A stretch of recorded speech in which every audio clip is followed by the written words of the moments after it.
আসসালামু আলাইকুম রহমতুল্লাহ। জুমার দিবস উপলক্ষে একখানা রসুল করিম সাল্লাল্লাহু তাআলা আলাইহি ওয়াসাল্লামের হাদিস আপনাদের মাঝে আমি তুলে ধরছি।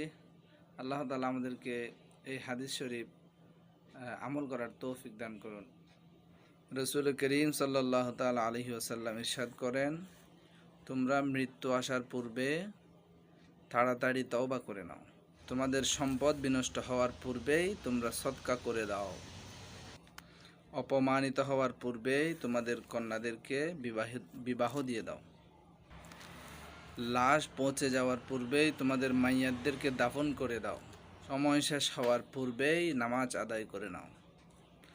মালাকুল মউত আসার পূর্বেই মৃত্যুর প্রস্তুতি গ্রহণ করো। জীবন শেষ হয়ে যাওয়ার পূর্বেই নেক কাজ করে নাও।